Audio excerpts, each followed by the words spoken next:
Visakha express లో వివాహితపై అత్యాచారానికి పాల్పడిన యువకుడిని విజయవాడ రైల్వే పోలీసులు గుర్తించి అదుపులోకి తీసుకున్నారు. పల్నాడు జిల్లా రెంటచింతలకు చెందిన భార్యాభర్తలు గత ఆదివారం రాత్రి వైజాగ్ నుంచి విశాఖ ఎక్స్ప్రెస్ రైల్లో నడికుడు బయలుదేరారు. ఇక జనరల్ బోగీలో బాత్రూమ్ వద్ద కూర్చొని ప్రయాణం చేస్తూ ఉండగా ఏసీ బోగీలో పనిచేస్తున్న ఒడిశాకు చెందిన షౌరబ్ బగ్ది దంపతులిద్దరిని ఏసీ బోగీలో కూర్చోవచ్చని పిలిచాడు.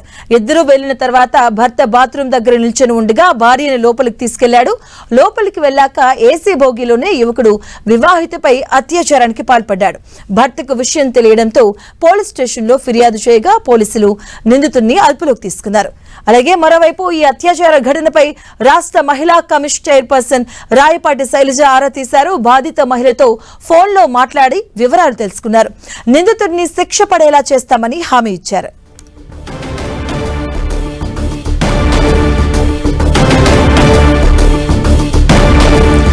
ఇదే అంశానికి సంబంధించిన పూర్తి అప్డేట్స్ మా కరెస్పాండెంట్ నాగరాజ్ అందిస్తారు.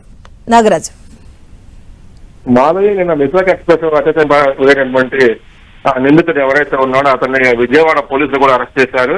నిన్న అర్ధరాత్రి అంటే ఆదివారం రోజు అర్ధరాత్రి పూట విశాఖ ఎక్స్ప్రెస్ నుంచి కూడా వస్తున్నటువంటి దంపతులు ఇద్దరు కూడా అక్కడ విశాఖపట్నం నుంచి బయలుదేరారు. విశాఖ ఎక్స్ప్రెస్ లో కూడా ఎక్కారు. ఆ రెంటచింతల వద్దకు రావాల్సి ఉండగా వాళ్ళు నడిపుడి వద్ద కూడా దిగిపోవడం జరిగింది. అయితే ఈ మధ్యలో కూడా అక్కడ వాళ్ళు జనరల్ బోగీలు ఎక్కడంతో కూడా ఆ ఇద్దరిని ఎవరైతే ఉన్నారో ఆ దంపతులు ఇద్దరిని కూడా ఆ జనరల్ బోగీలో ఖాళీ లేదు కాబట్టి ఏసీ కోచ్లో ఖాళీ ఉందని చెప్పేసి రమ్మని చెప్పేసి కూడా నిందితుడు చెప్పడం జరిగింది. దీంతో ఇద్దరు కూడా ఏసీ బోగులకు వెళ్ళిన తర్వాత ఆ భర్తని అక్కడ బాత్రూమ్ దగ్గర కూర్చోబెట్టిన తర్వాత నిందితుడు భార్యని లోపల తీసుకున్న తర్వాత అతని ఆమె మీద కూడా అత్యాచారానికి పాల్పడిన తర్వాత అతని అక్కడ కూర్చోబెట్టిన తర్వాత వాళ్ళు నడికూడిలో కూడా దిగిపోయారు. అయితే భార్య ముభావం ఉండడంతో కూడా భర్త భార్య నిలయడం కూడా రెండుచింతల గ్రామానికి వచ్చిన తర్వాత చెప్పింది తనపై కూడా అత్యాచారం చెప్పేసి కూడా చెప్పడంతో అక్కడ రెండుచింతల పోలీస్ స్టేషన్ లో కూడా కేసు నమోదు చేయడం కూడా జరిగింది. 0 ఎఫ్ఐఆర్ కట్టడంలో కూడా దానిని రైల్వే పోలీసులు కూడా ఆ కేసుని అప్పచెప్పారు.